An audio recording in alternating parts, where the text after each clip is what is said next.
Terima kasih, puji nama Tuhan luar biasa. Baik, Bapak Ibu Saudara yang kasih Tuhan, ini adalah minggu yang terakhir di bulan Oktober ya. Jadi kita sudah ada 5 kali ibadah untuk membahas mengenai intimacy, keintiman. Jadi sepanjang bulan Oktober kita terus berbahas mengenai keintiman. Kita berharap bahwa jemaat Tuhan di sepanjang bulan Oktober ini jadi lebih memahami, jadi lebih punya kerinduan, jadi lebih termotivasi, yaitu untuk mendalami Tuhan, intim dengan Tuhan, mengambil waktu-waktu saat-saat teduh secara pribadi. Terlepas situasi apapun yang kita hadapi, bukan hanya dalam situasi yang sukar kita cari Tuhan, tapi dalam situasi-situasi di mana kita mendapatkan mujizat ataupun mendapatkan jawaban-jawaban atau kita mengalami berbagai kesuksesan, please celebrate-lah pertama kali dengan Tuhan, bukan dengan siapapun. Tapi mari kita merayakan keberhasilan yang kita capai itu bersama dengan Tuhan. Nah, hari ini yang akan kita bahas itu berbicara mengenai mengenali Yesus. Seringkali dalam perjalanan kehidupan kita seringkali sulit untuk melihat Tuhan ada di sekitar kita. Padahal janji Tuhan adalah Dia adalah Tuhan yang menyertai kita. Dia Tuhan yang menyertai sampai kesudahan zaman. Dia Tuhan yang tidak pernah menjauh sedikit pun sama kita. Cuman sometimes kita gak kenalin Yesus. Kenapa? Karena kita berhadapan dengan masalah. Karena kita berhadapan dengan pergumulan. Ketika kita berhadapan dengan situasi yang tidak baik, seringkali fokus kita berubah. Seringkali kita ke distract gitu saudara. Perhatian kita bergeser dari Tuhan. Yang menarik adalah murid-murid juga mengalami hal yang sama. Petrus dalam perjalanannya dia, ketika dia beriman di langkah awalnya, dia berkata, pada waktu terjadi badai di tengah danau Galilea, murid-murid yang lain ketakutan. Tetapi ketika Yesus jalan di atas air, cuma satu-satunya orang dari 12 murid Petrus yang berani berkata, kalau itu engkau, izinkan saya berjalan di atas air. Petrus melampaui akal manusia, saudara. Dia mempercayai apa yang Tuhan jaminkan. Dan Tuhan berkata, please, datanglah. Dan Petrus berani keluar dari perahu di tengah badai yang ada. Dan dia menginjakan air secara akal pikiran manusia yang berkata, ini gak mungkin, pasti tenggelam. Tapi Petrus bisa berjalan di atas air. Hanya persoalannya, pada saat Petrus fokus pertama kali kepada Yesus, dia melihat kepada Yesus, perjalanan dia aman. Tetapi ketika dia mulai meraba dan merasakan ada air, deru angin, gelombang besar dan lain sebagainya, disitulah dia mulai mengalami yang namanya tenggelam. Ini menjadi sebuah ilustrasi yang menarik bagi setiap kita bahwa badai kehidupan seringkali menarik perhatian kita daripada Tuhan. Sehingga kita nggak kenali, kita nggak lihat Tuhan, kita nggak menyadari bahwa Yesus itu selalu bersama-sama dengan kita.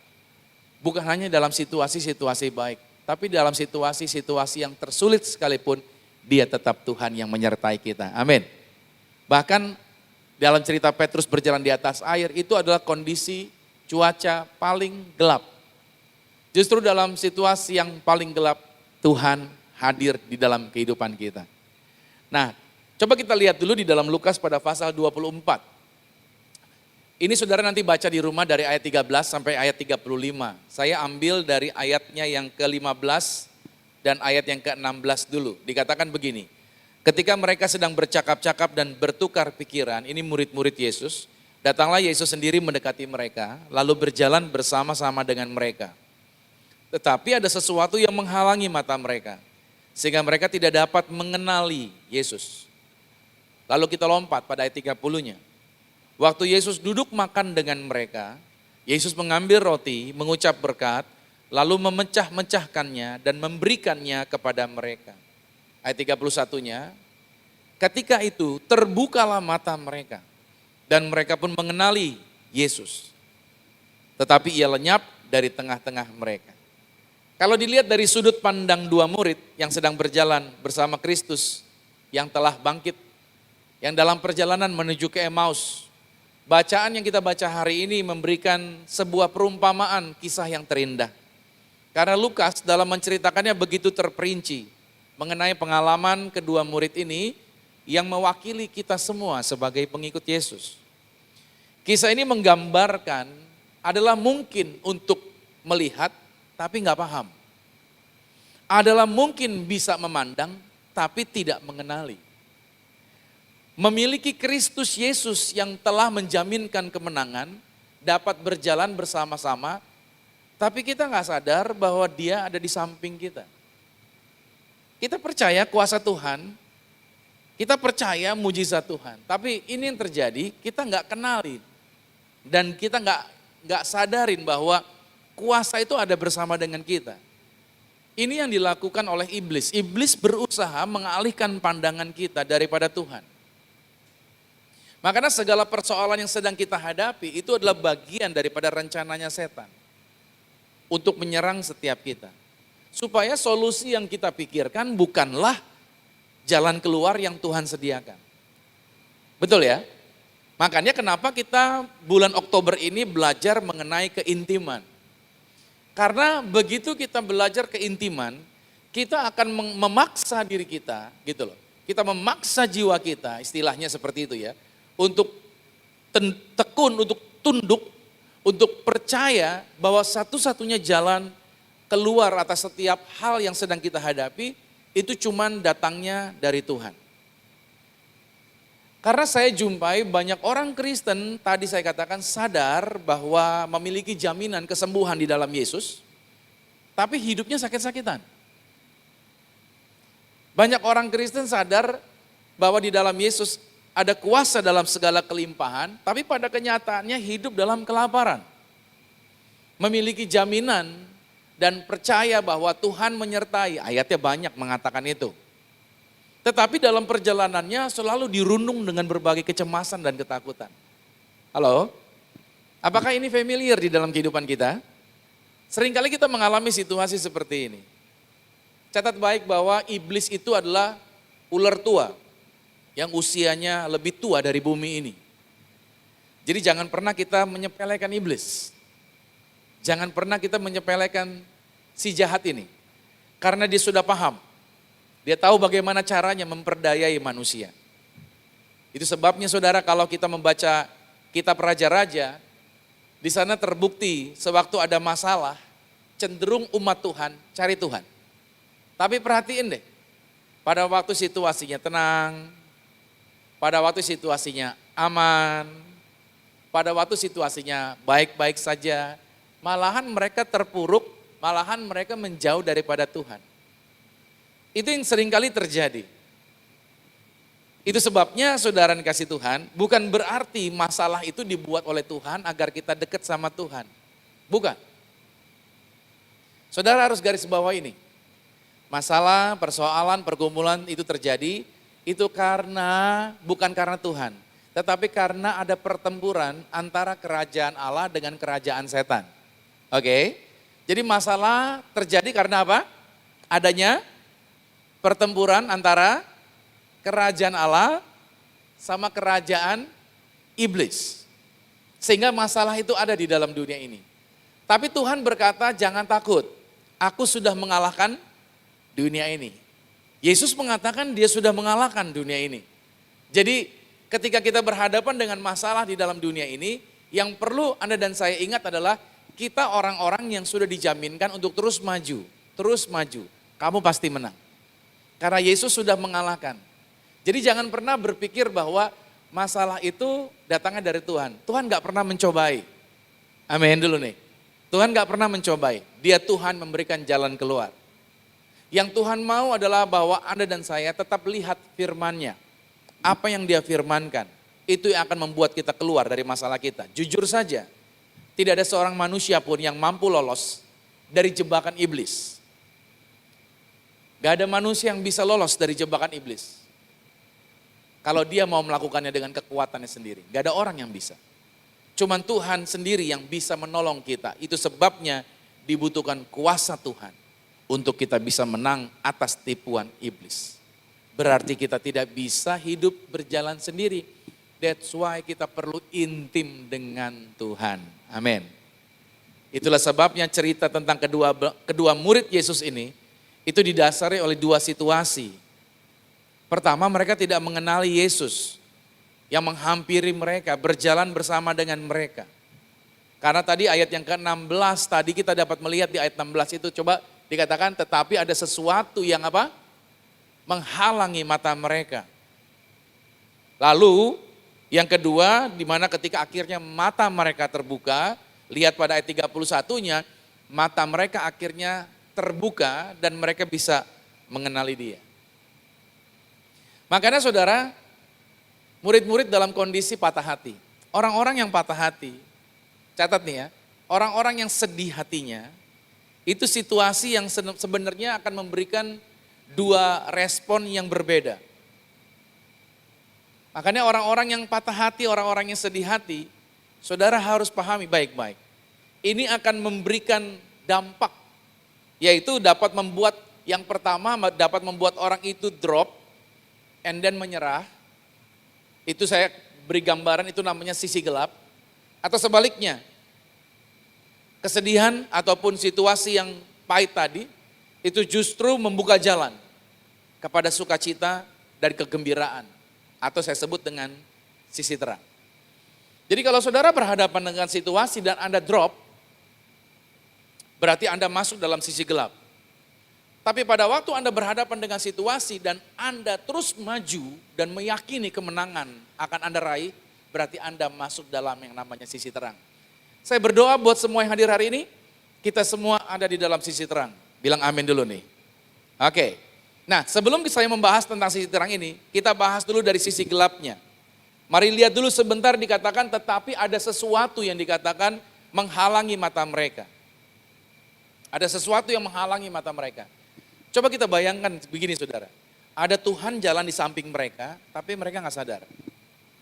Saudara ketemu saya di jalan, saya jalan sama saudara, tapi saudara nggak kenalin saya.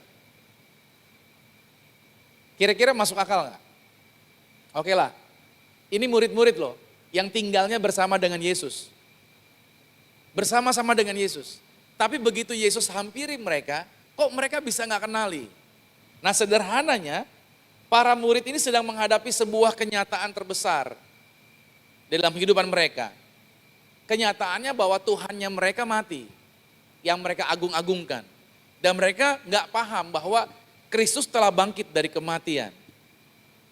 Nah ini menjadi persoalan sebenarnya. Ketika kita bukannya melihat dengan benar, malahan kita melihat dengan kacamata yang keliru.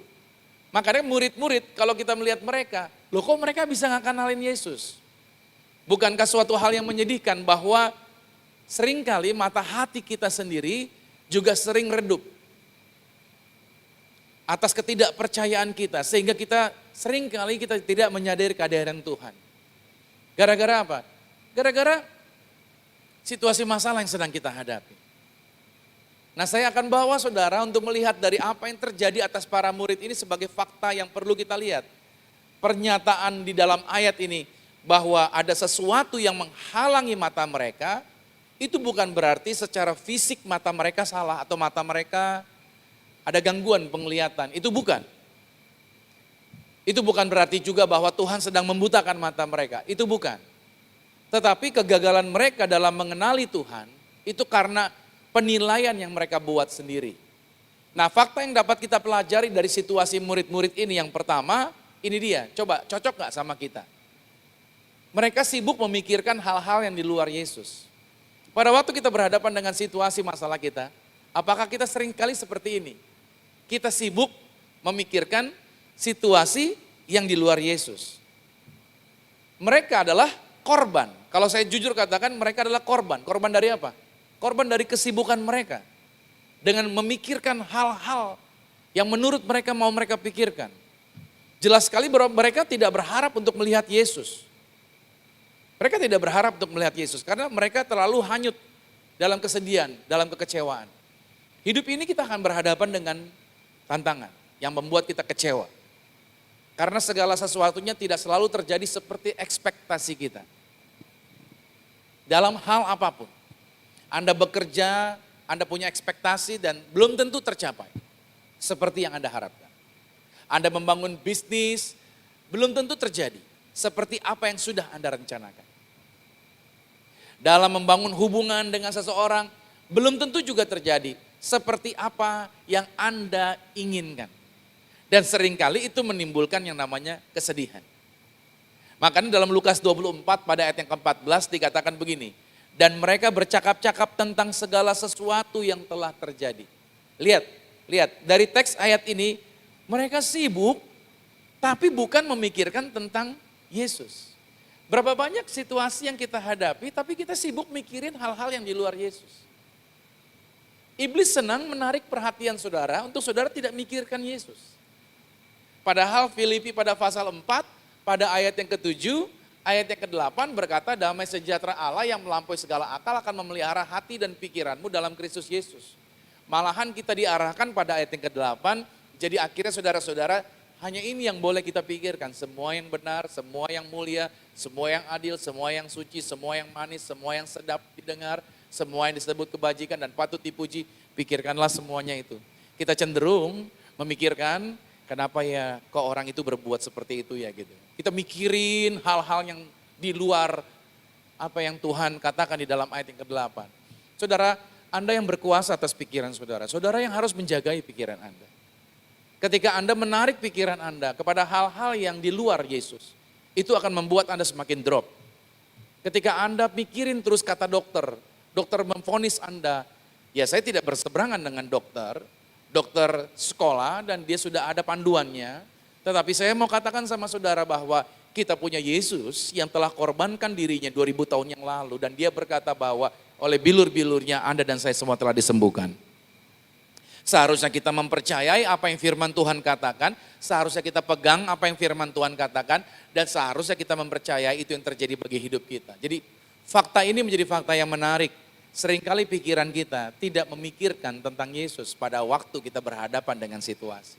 Itu yang dilakukan oleh para murid. Yang kedua, murid-murid menjadi korban daripada halusinasi pribadi mereka. Berapa banyak kita juga seringkali berhalusinasi. Kita menghayal. Kita punya kerinduan. Saya berharap akan terjadi seperti ini gitu loh. Pada waktu saya membangun ini, saya akan mendapatkan ini dan lain sebagainya. Iya, saya berharap juga pada waktu membangun pelayanan ini akan terjadi A, akan terjadi B, akan terjadi C. Dan seringkali kita terjebak dalam apa? Dalam halusinasi atau angan-angan pribadi kita. Lukas 24 ayat 21 berkata, padahal kami dulu berharap bahwa dialah yang datang untuk membebaskan bangsa Israel. Di sini mereka mengungkapkan kesalahpahaman mereka. Mereka pikir Yesus itu akan menjadi raja yang menggantikan kekaisaran Romawi. Mereka menghayalkan apa yang mereka mau.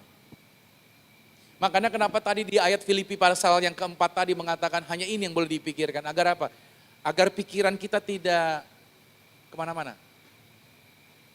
Saya coba melatih diri saya seperti itu.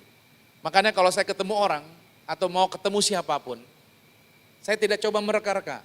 Berapa banyak kita suka mereka-reka, nanti dia ngomongnya apa ya? Nanti dia mungkin begini nih, nanti dia mungkin begini. Betul gak? Seringkali kita menempatkan berbagai probabilitas di dalam pikiran kita. Probabilitas A, probabilitas B, probabilitas C, dan lain sebagainya. Coba saudara tutup semua itu suara itu. Jangan biarkan dia bersuara.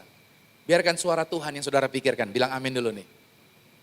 Makanya hati-hati dengan apa yang saudara pikirkan. Karena murid-murid akhirnya salah menafsir. Karena mereka berpikir, saya duga, saya pikir akan terjadi seperti yang kita mau. Nah itu mereka menjadi orang-orang yang korban halusinasi mereka. Yang ketiga, murid-murid adalah korban dari ketidakpercayaan mereka sendiri. Lukas 24 pada ayat yang ke-24 dikatakan, dan beberapa teman kami telah pergi ke kubur itu dan mendapati bahwa memang benar yang dikatakan perempuan-perempuan itu, tetapi dia tidak mereka lihat. Berarti kata-kata mereka kepada Yesus mencerminkan ketidakpercayaan dari teks ayat ini. Mereka nggak percaya bahwa Yesus akan memenuhi janjinya, bahwa Yesus akan bangkit dari kematian. Seringkali orang Kristen tidak percaya bahwa Yesus sanggup melakukan kuasanya, Yesus sanggup melakukan mujizatnya. Akhirnya kita menjadi korban ketidakpercayaan kita. Hati-hati saya mau katakan sama saudara bahwa Tuhan hanya dapat bekerja di antara orang yang percaya. Ketika kita nggak percaya, dia kesulitan untuk melakukan kuasanya. Masih ingat cerita ada seorang ayah anaknya kesurupan, sakit ayan gitu. Yesus bilang murid-muridnya nggak ada yang bisa nolong, tapi ketika Yesus datang langsung selesai, dia sembuh. Padahal itu anak kebanting di tanah, mulutnya berbusa, badannya gemetaran dan lain sebagainya. Makanya ketika orang tuanya bilang, tolonglah aku katanya gitu. Sembuhkan anak ini. Kalau engkau mau katanya gitu. Yesus bilang, katamu kalau aku mau, tidak ada perkara yang mustahil. Apakah engkau percaya? Ya aku percaya kata orang tuanya. Tolonglah aku yang tidak percaya. Nah berarti setiap orang Kristen bisa ada selalu kemungkinan ketidakpercayaannya mereka. Makanya yang membuat seringkali kuasa Tuhan tidak bekerja karena ketidakpercayaan kita. Seringkali kita berdoa begini kan, pendeta tolong doakan saya agar saya ditambahkan iman. Agar saya bisa mendoakan hal yang mustahil. Sebenarnya Yesus berkata apa? Asal engkau punya iman, teruskan, sebesar biji sesawi. Kecil, itu kecil sekali saudara. Berarti kata Tuhan gini, gak ada masalah dengan iman. Karena iman itu Tuhan yang berikan di dalam diri saudara. Persoalannya adalah apa? Ketidakpercayaan. Ketidakpercayaan kita itu telah menghalangi kuasa Tuhan untuk bekerja. Nah hari ini kita diingatkan para murid ini, mereka akhirnya mengalami kekecewaan dalam kehidupan mereka, karena mereka adalah korban, yaitu ketidakpercayaan mereka. Akhirnya mereka tidak kenali Tuhan. Yang perlu kita hilangkan dari diri kita adalah apa? Ketidakpercayaannya kita. Itu yang ketiga. Yang keempat, Yesus memberikan teguran atas kebodohan mereka. Yesus tegur mereka, karena mereka dikatakan bodoh. Dalam Lukas 24 ayat 25 sampai 26, lalu Yesus berkata kepada mereka, hai kamu orang bodoh. Ditegur dengan keras. Betapa lambannya hatimu sehingga kamu tidak percaya segala sesuatu yang telah dikatakan para nabi. Bukankah Mesias, diingatkan lagi, harus menderita semuanya itu untuk masuk ke dalam kemuliaannya? Yesus menegur. Teguran Yesus terutama untuk apa? Agar mereka kembali percaya kepada apa yang Tuhan telah janjikan. Mereka telah gagal mempercayai semua yang telah dikatakan oleh para nabi. Para nabi sudah mengatakan bahwa Sang Mesias akan datang dan dia akan mati dan dia akan dibangkitkan. Tapi mereka tidak melihat konsep itu. Makanya Yesus tegur kedegilan hati mereka. Dalam Wahyu 3 pada ayat yang ke-19, saya tertarik dengan ayat ini, dikatakan barang siapa kukasihi, ia kutegur dan kuhajar. Sebab itu relakan hatimu dan bertobatlah. Kalau saudara baca ayat ini artinya apa? Saudara akan dihajar sama Tuhan, dibanting sama Tuhan. Gitu ya? Bukan saudara. Teguran yang Yesus berikan itu bukanlah sebagai bentuk penghakiman. Enggak, Yesus enggak pernah menghakimi. Penghakiman itu nanti pada waktu kedatangan yang kedua kali, itu disitulah penghakiman. Yang punya hak menghakimi cuma Tuhan. Jadi teks ayat ini mengajarkan bahwa Yesus menegur sebagai bentuk, bukan sebagai bentuk penghakiman. Bukan vonis hukuman. Melainkan disiplin. Sama-sama katakan disiplin. Ya, dengan cara dituntun. Lihat caranya Tuhan. Kita itu didisiplin sama Tuhan. Didisiplinkan, dituntun. Sometimes ada hal-hal yang mungkin dipisahkan dari kita. Itu disiplin sama Tuhan. Mungkin kita dipisahkan dari teman-teman yang mulai menarik pikiran kita kepada hal-hal negatif. Itu didisiplinkan sama Tuhan. Mungkin kecintaan kita kepada hal-hal barang-barang tertentu itu mulai didisiplinkan sama Tuhan. Mungkin waktu-waktu kita yang mulai kita gunakan untuk hal-hal yang tidak berguna itu mulai didisiplinkan sama Tuhan. Bukan dihukum sama Tuhan. Oke. Lalu setelah disiplinkan kita diajarkan oleh Tuhan. Supaya orang tersebut dapat melihat, dibawa sama Tuhan untuk dapat melihat dari sudut pandang yang benar. Seringkali kita kecewa, kok begini Tuhan, tapi Tuhan mau bawa kita. Sini. Lihatnya dari sini, baru kamu tahu kenapa saya buat ini, gitu loh. Tuhan itu bukan Tuhan yang marah, terus Tuhan banting saudara, Tuhan hukum saudara, bukan. Teguran tersebut akan mendatangkan perubahan sikap. Disiplinnya Tuhan akan membuat karakter saudara jadi berbeda. Dan apa yang Tuhan tegur, apa yang Tuhan disiplinkan akan memberikan Anda semangat untuk mencari Tuhan. Bilang amin dulu nih. Bukan membuat Anda menjauh dari Tuhan jadi ketakutan, enggak. Malahan semakin semangat cari Tuhan. Kalau dalam Amsal 29 ayat yang ke-15, ini terjemahan bahasa Indonesia sehari-hari dikatakan begini. Didikan dan teguran menjadikan orang bijaksana. Anak yang selalu dituruti kemauannya akan mempermalukan ibunya. Ini menjadi bagian orang tua nih. Gak semua permintaan anak saudara harus Anda turuti. Ini teks ayatnya nih. Saudara yang harus tahu mana yang perlu buat anak saudara. Gak semua apa yang anak minta harus dikasih. Karena ayat Amsal mengajarkan akan hal itu. Jadi saudara pahami baik-baik. Kita diarahkan untuk melakukannya dengan benar. Nah itu adalah fakta yang menjadi menarik untuk kita pelajari. Lalu ketika seseorang tidak mengenali Tuhan, apa konsekuensinya? Kalau sampai orang gak kenal Tuhan, ini beberapa konsekuensi yang akan saya bagikan buat saudara. Yang pertama, kalau orang gak kenal Tuhan, gak mengenali Tuhan, mereka selalu dirundung dalam kesedihan. Orang-orang yang gak kenali Tuhan selalu gampang sedih. Ketemu masalah, nangis. Dikecewakan, langsung sedih lagi. Dan lain sebagainya. Itu kenapa? Karena mereka tidak mengenali Tuhan dengan benar. Lukas 24 ayat 17 berkata, Yesus berkata kepada mereka, apakah yang kamu percakapkan sementara kamu berjalan? Lihat saya highlight di sini.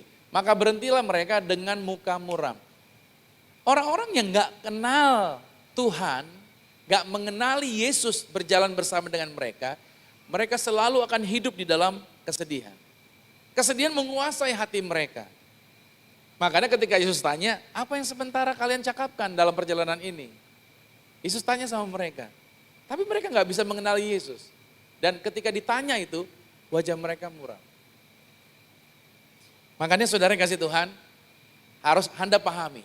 Kalau engkau gak kenali Tuhan, situasi masa lalumu seringkali akan menjadi trigger untuk saudara terus hidup di dalam kesedihan. Banyak orang hidupnya seperti ini. Begitu ke-trigger, begitu kepancing dengan situasi masa lalunya, wajahnya dia langsung berubah, hatinya langsung berubah. Nah saudara harus pahami baik-baik ini. Ini akibat dari orang-orang yang tidak membangun keintiman atau tidak mengenali Tuhan mereka. Yang kedua, kalau mereka tidak mengenali Tuhan, maka yang terjadi adalah mereka membuang semua harapan. Orang yang tidak mengenali atau tidak membangun keintiman dengan Tuhan, akhirnya apa? Harapan-harapannya akan terbuang di dalam kehidupan mereka. Lukas 24 ayat 21-nya mengatakan, padahal kami dahulu mengharapkan. Lihat teksnya. Padahal kami dahulu mengharapkan. Berarti bentuk masa lampau kami dahulu mengharapkan, dulu. Sama-sama katakan dulu. Nah, kata ini kata masa lampau, dulu mengharapkan. Berarti sekarang udah gak mengharapkan lagi. Jadi orang-orang yang gak mengenali Yesus dalam perjalanan ini, mereka akan kehilangan harapan masa depan mereka. Padahal yang membuat kita dapat hidup karena kita selalu harus pegang yang namanya apa? Harapan. Jangan pernah putus harapan. Ini jaminan yang Tuhan sediakan. Makanya ini ketika kita melihat jaminan ini, kita akan melihat bahwa seringkali kita gagal karena kita gak kenali Tuhan kita. Jadi kehilangan harapan-harapan kita. Mereka ingat janji Tuhan, ya kan? Mereka tahu apa yang Tuhan sediakan buat mereka. Tapi mereka sudah menghilangkan harapan itu. Dan yang ketiga saudara, akibatnya adalah mereka hanya melihat pada kenyataan. Orang-orang yang tidak mengenali Yesus, pada akhirnya yang mereka lihat cuma kenyataan aja. Apa yang ada? Apa yang situasi sedang terjadi? Faktanya bahwa para murid tidak mengenal Yesus menunjukkan kegelapan, ketidakpercayaan yang sangat ekstrim. Dan mereka melanjutkan perkataan mereka. Lihat ayat 21-nya berkata, tetapi sementara itu telah lewat 3 hari. Telah lewat 3 hari. Berarti sebenarnya ini adalah hari ketiga sejak semua itu terjadi. Maksudnya seperti itu. Mereka ingat janji Yesus, bahwa Yesus akan bangkit. Berkali-kali Yesus ngomong, saya akan bangkit pada hari yang ketiga. Mereka ingat itu. Tetapi kalau boleh saya parafrasakan saudara, dikatakan bahwa pikiran mereka seperti begini, ya kami ingat sih janji Tuhan bahwa dia katakan setelah dia mati dia akan bangkit, tapi kan gitu loh. Dia mana dia tidak menepati janjinya gitu.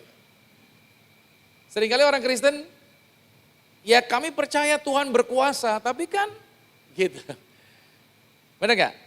Ya saya percaya Tuhan yang menyediakan jaminan bahwa saya diciptakan untuk berpasangan, tapi kan saya jomblo gitu. Benar gak? Saya percaya bahwa Tuhan sanggup melakukan perkara-perkara yang luar biasa. Saya percaya bahwa usaha saya akan diberkati, tapi kan situasi ekonominya sedang susah. Halo? Paham nggak? Kita seringkali menjadi orang-orang yang modelnya seperti ini. Seringkali melihat kepada kenyataan. Ya saya percaya Tuhan melindungi, tapi Pak kalau lihat lagi suhu politik begini, aduh ngeri Pak gitu. Kita semuanya selalu terarah kepada situasi kenyataan-kenyataan yang ada. Saudara yang kasih Tuhan, disinilah sebenarnya saudara harus pahami, situasinya kalau kita nggak melihat Kristus dengan benar, nggak sadar ada Yesus bersama dengan kita. Kalau kita cuma melihat kepada kenyataan, kita bisa berubah, kita bisa menjadi kecewa, dan kita masih bisa menjadi hidup di dalam kesedihannya. Sukacita apapun yang tadinya awalnya kita punya, itu kita bisa berubah menjadi kekecewaan. Makanya saya mau sampaikan buat saudara, kalau saudara cuma melihat kepada kenyataan, kalau saudara melihat kepada apa yang orang lain punya, engkau akan kecewa. Kalau engkau hanya membandingkan apa yang orang lain punya, engkau akan jadi sedih. Saya kasih contoh sederhana. Saya punya duit nih, saya kasih sama saudara. Nominal 100.000. Kalau saudara saya kasih duit, tiba-tiba saudara saya kasih duit 100.000. Kira-kira jawab dengan jujur ya, senang gak saudara? Saya kasih gratis, saya gak minta apa-apa, gak ada agunan. Senang gak? Senang ya? Saya kasih saudara 100.000. Wah senang. Terus saya punya lagi duit 500.000. Satu lagi. Saya kasih 500.000 sama orang yang levelnya di bawah saudara. Saya kasih sama misalkan di depan saudara, saya kasih sama cleaning service 500.000. Kira-kira menurut saudara gimana ketika saya kasih duit 500.000 sama cleaning service? Saudara mungkin bertanya, kok cleaning service 500.000, gitu. Kok saya cuma cepet gitu. Tadinya saudara senang, tapi begitu saya kasih yang lebih besar buat orang lain, Anda menjadi apa? Sedih. Lihat ini. Padahal tadi kan saudara nggak punya duit kan, nggak punya duit 100.000 tadi, saya kasih gratis, udah senang dong. Mau saya ngasih siapapun, itu urusan saya kan harusnya gitu ya. Tapi karena kita mulai membandingkan apa yang kita punya sama apa yang orang lain punya, akhirnya kita jadi sedih. Itu yang seringkali terjadi di dalam dunia ini. Please, jangan biarkan kita dibawa ke area tersebut. Jangan perhatikan artinya, jangan fokusnya pada kenyataan. Kalau orang yang tidak mengenal Yesus, akhirnya fokusnya mereka hanya kepada situasi kenyataan-kenyataan yang ada di sekitar mereka. Nah saudara yang kasih Tuhan, tadi itu semuanya sisi gelap. Sekarang kita masuk kepada sisi terang. Murid-murid juga bukan hanya mereka matanya gelap, tapi juga mata mereka akhirnya terbuka. Dalam Lukas 24 ayat 31, mata mereka terbuka dan akhirnya mereka mengenali Dia. Nah, apa yang menyebabkan mata mereka terbuka? Ini yang saya mau ajak saudara masuk ke area ini. Yang pertama adalah wahyu dari kitab suci. Jadi yang membuat mata murid-murid bisa melihat karena mereka melihat dari kitab suci. Lukas 24 ayat 27, lalu Yesus menjelaskan kepada mereka apa yang tertulis dalam kitab suci tentang Dia. Dalam seluruh kitab suci tersebut, mulai dari kitab-kitab Musa dan segala kitab-kitab Nabi. Jadi dari sini saudara lihat baik-baik. Murid-murid berkobar-kobar, murid-murid bergembira, murid-murid bersukacita. Berarti ini tepatlah yang firman Tuhan katakan, yang membuat kita sukacita itu karena firman Tuhan, bukan karena masalah. Yang membuat kita bergembira karena perkataan Tuhan. Jadi Bapak Ibu Saudara yang kasih Tuhan, kalau engkau ingin bisa mengenali Yesus yang berjalan bersama-sama dengan saudara di dalam situasi, di dalam masalah, di dalam tantangan apapun yang sedang Anda hadapi, izinkan firman Tuhan menjadi bagian yang saudara baca, yang saudara renungkan, yang saudara ingat terus menerus di dalam kehidupan Anda. Ketika Anda membiarkan firman Tuhan berbicara buat Anda, ketika Anda membiarkan firman Tuhan bersuara di dalam diri Anda, maka saudara akan mengenali Yesus yang senantiasa ada bersama dengan saudara, terlepas situasi masalah, tantangan berat apapun. Orang kalau punya masalah saudara, Setiap kali mau tidur, pikiran kita diarahin ke masalah itu. Nanti bangun tidur, diarahin lagi ke situ. Tapi kalau saudara menempatkan firman Tuhan, ambil firman, baca firman. Saudara renungkan lagi firman Tuhan itu. Tekuni lagi firman Tuhan, ingat lagi. Atau mungkin saudara menyanyi pujian penyembahan, menyanyikan kata-kata firman Tuhan. Saudara akan mengenali Yesus ada bersama dengan saudara dan saudara akan menjadi lebih tenang. Dan saudara akan menjadi lebih yakin bahwa kuasa kesembuhan bukan cuma tersimpan pada Yesus, tapi juga ada di tangan saudara. Saudara lebih yakin bahwa di dalam pekerjaan yang Anda lakukan, Anda akan bisa berhasil. Apa yang Anda sentuh, apa yang Anda pegang, apa yang Anda usahakan, akan Anda kerjakan pasti dibuat Tuhan sukses. Kenapa demikian? Karena firman Tuhan yang mengatakan demikian. Jadi yang membuat mata murid-murid terbuka pada waktu Yesus berbicara firman. Berarti teks ini saudara, Yesus sedang khotbahin Yesus. Yesus sedang mengkhotbahkan dirinya sendiri. Berarti Anda perlu berbicara firman Tuhan atas diri saudara sendiri. Itu yang akan membuat Anda tenang. Dan yang kedua, saudara, yang membuka mata mereka adalah apa? Pada waktu mereka memecah-mecahkan roti. Inilah kenapa gereja kita setiap hari Minggu kita mengadakan sakramen tubuh dan darah Tuhan Yesus. Lukas 24 ayat 30-31 mengatakan pada waktu Yesus memecah-mecahkan roti. Pada waktu Yesus mengadakan sakramen tubuh dan darah Yesus. Baru mata mereka terbuka, selaput yang menutupi mata mereka terbuka. Kita bisa menyadari Yesus pada waktu kita masuk dalam sakramen tubuh darah Yesus. Karena Yesus berkata, pada waktu kamu memakan tubuhku, pada waktu kamu meminum darahku, kamu memperingati akan aku. Jadi kalau saudara mau mengingat Yesus, kalau saudara mau mengenali Yesus, kenapa tiap hari, kenapa di hari Minggu ini juga kita mengadakan sakramen tubuh darah Yesus. Agar setiap kita bisa mengenali Kristus ada bersama dengan kita. Saudara kasih Tuhan, saya closing. Berarti perjalanan murid-murid menuju Emmaus bukan berarti harus menuju Emmaus dulu, baru mereka bisa ketemu Yesus. Yang saya mau katakan buat setiap kita adalah, bukan berarti kita harus ke gereja dulu, baru kita bisa ketemu dengan Yesus. Bukan berarti kita harus ketemu dengan hamba Tuhan dulu, baru kita bisa ketemu dengan Yesus. Dimanapun Anda berada, Yesus berkata, aku menyertai kamu. Di tempat bisnismu, di tempat kantormu, di tempat usahamu, dimanapun kau melangkah, ada Yesus yang bersama-sama dengan saudara. So hari ini yang perlu kita lakukan adalah apa? Kalau engkau tahu engkau berjalan bersama Yesus, maka jangan biarkan dunia menarik saudara untuk saudara tidak berjalan bersama-sama dengan Yesus. Godaan akan selalu ada, tarikan akan selalu ada, kita akan selalu dibawa ke hal-hal yang tidak sesuai dengan apa yang Tuhan janjikan. Tapi hari ini, sebagai hamba Tuhan saya mau ingatkan buat saudara, tetapkan diri saudara, izinkan biarkan firman Tuhan yang menjadi bagian yang bersuara di pikiran saudara, di hidup saudara, dan biarkan sakramen tubuh dan darah Yesus ini, itu juga yang terus menjadi bagian yang saudara lakukan, dan saudara akan senantiasa percaya ada Yesus yang bersama-sama dengan saudara. Dan saudara akan bisa melakukan perkara-perkara yang luar biasa di dalam kehidupan Anda. Saya berdoa saudara, biarlah keintiman ini menjadi bagian yang penting. Kebersamaan dengan Kristus terus menerus. Itu yang membuat saudara bisa lewatin segala masalah dan tantangan pergumulan apapun di dalam kehidupan kita. Doa saya, kemurahan Tuhan menyertai Bapak Ibu Saudara. Mari kita hampiri Tuhan. Lord Jesus, terima kasih buat kebenaran firman-Mu. Terima kasih buat kuasa-Mu. Terima kasih buat lawatan-Mu. Terima kasih buat setiap bagian yang Tuhan telah jaminkan. Kami percaya bahwa perjalanan kami tidak pernah sendiri. Perjalanan kami adalah bersama dengan Tuhan yang hidup, Tuhan yang besar, Tuhan yang ajaib. Perjalanan kami adalah senantiasa, yaitu Tuhan membukakan jalan demi jalan. Maka aku berdoa agar setiap anak-anak Tuhan mata mereka dibukakan. Setiap orang yang hadir hari ini disingkapkan.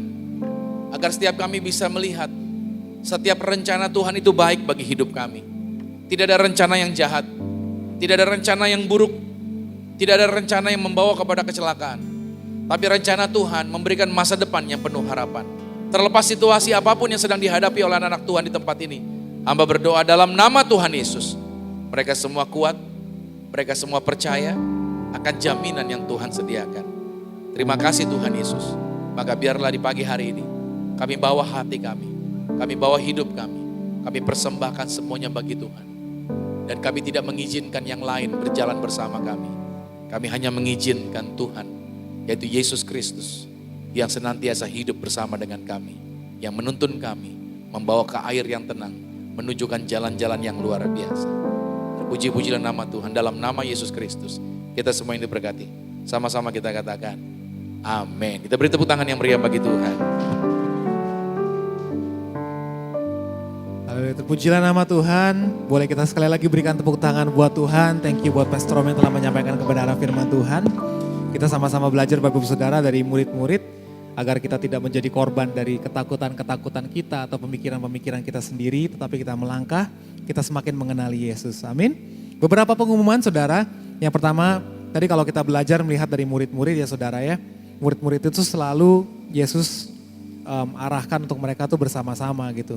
Dan setelah mereka Yesus naik-naik, murid-murid menantikan pencurahan Roh Kudus gitu ya.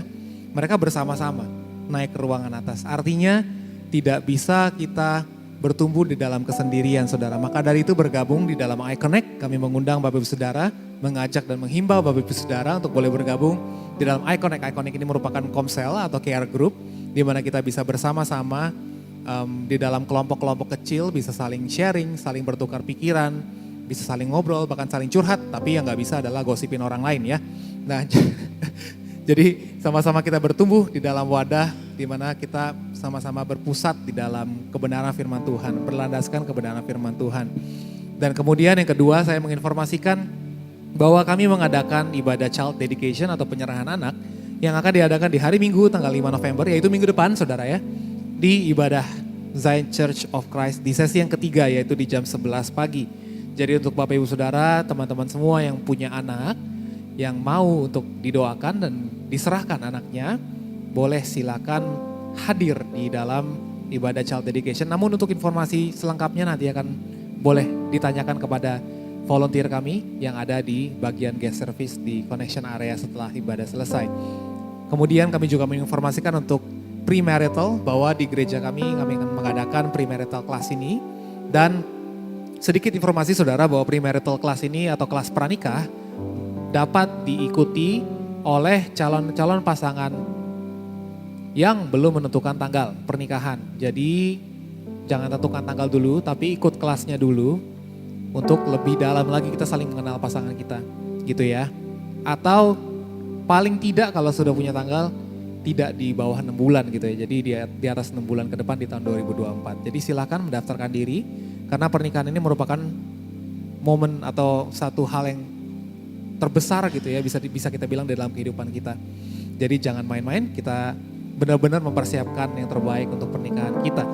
Kemudian kami juga akan mengadakan baptisan selam untuk Bapak Ibu Saudara yang ingin dibaptis. Boleh mendaftarkan diri kembali, nanti akan dibantu oleh volunteers di area connection setelah ibadah selesai. Kemudian kami juga menginformasikan untuk persembahan dan perpuluhan. Bapak Ibu Saudara boleh melakukan persembahan atau perpuluhan bisa melalui cara apapun ya. Jadi bisa melalui transfer atau melalui cash juga bisa. Dan kalau mau transfer bisa dilakukan ke rekening yang ada di layar, ataupun bisa melalui QR code yang tersedia di layar dan juga di depan bangku Bapak Ibu Saudara sekalian. Kemudian kami juga menyediakan yaitu lembar prayer request yang Bapak Ibu Saudara bisa temukan di atas setiap kotak persembahan yang kami sediakan. Jadi ini kalau misalnya saudara punya permohonan doa yang ingin didoakan dari gereja, boleh dituliskan di sini, yang akan kami doakan bersama-sama. Dan juga ada juga yang namanya praise report, yaitu ketika saudara doanya telah dijawab Tuhan, saudara juga boleh melaporkan sehingga bisa membangun iman saudara-saudara kita yang membaca juga. Kemudian yang terakhir kami akan menginformasikan kontak dari Zion Church apabila Bapak Ibu Saudara membutuhkan misalnya bantuan atau punya pertanyaan, saudara bisa menghubungi nomor-nomor yang tertera ataupun sosial media yang tertera. Jadi di follow, karena zaman sekarang semuanya serba sosial media gitu ya. Jadi silakan di follow. Ini belum ada TikTok kayaknya nih ya. TikTok ya, segera ada TikToknya. Oke, terima kasih. Sama-sama kita akan kembali masuk ke dalam hadirat Tuhan. Kita akan bersatu dengan tubuh dan darah Yesus. Kembali kita arahkan pandangan kita kepadanya.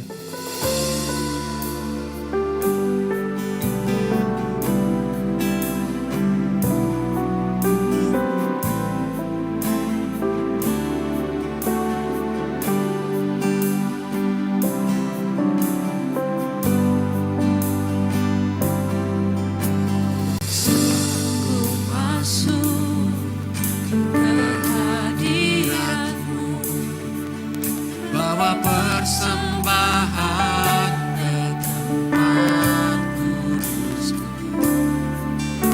Pujian tunaikan sembahku berikan bagimu Allah yang mulia.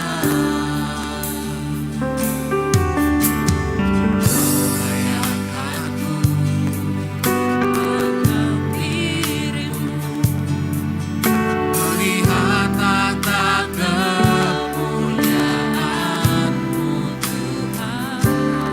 Pujian tunaikan sembahku berikan bagimu Allah yang. Sama-sama boleh kita bangkit berdiri kembali saudara. Oleh kuasa darah-Mu Kau telah tebus dosaku. Kekudusan-Mu melingkupiku, kasih-Mu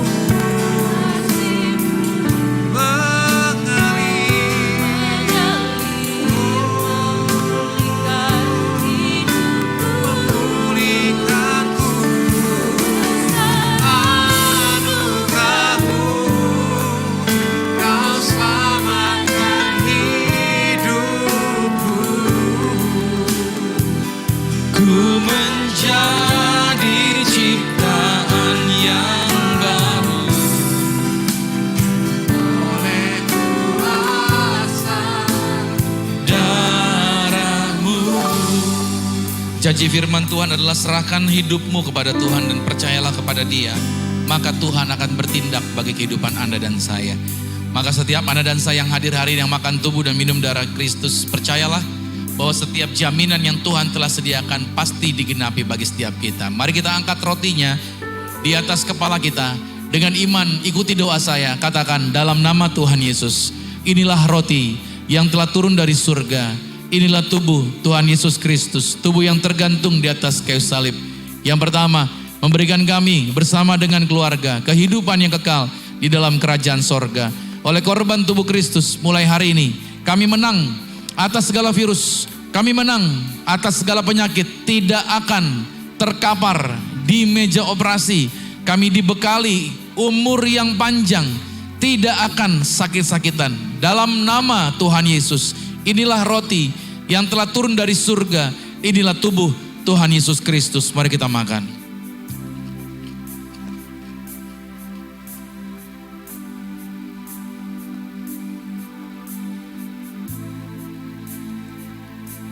Mari kita angkat anggur ini di atas kepala. Mari dengan iman sama-sama katakan dalam nama Tuhan Yesus.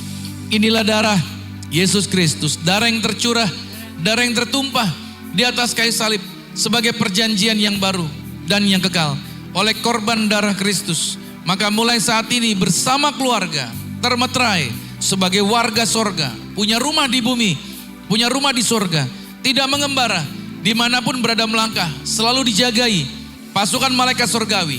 Aku tolak kuasa gelap, roh-roh jahat tidak berkuasa buat kami. Mulutku diurapi, setiap kata kalimat doaku dibuat Tuhan pasti berhasil. Saudara jangan minum dulu, masing-masing minta apa. Mengakhiri bulan Oktober, apa yang saudara harapkan untuk masuk di bulan yang baru? Kuasa Tuhan, pertolongan Tuhan hadir atas hidup Anda. Minta dan yakinlah itu terjadi bagi hidup Anda.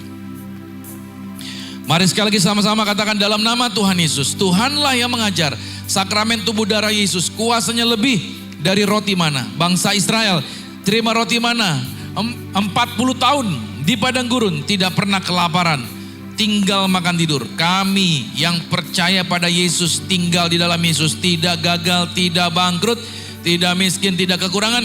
Apa yang kami pegang, apa yang kami sentuh di dalam karir, bisnis, proyek, usaha, pelayanan kami diberkati lipat kali ganda dari berkat tertinggi yang pernah kami raih. Dalam nama Yesus, inilah darah Yesus Kristus. Mari kita minum.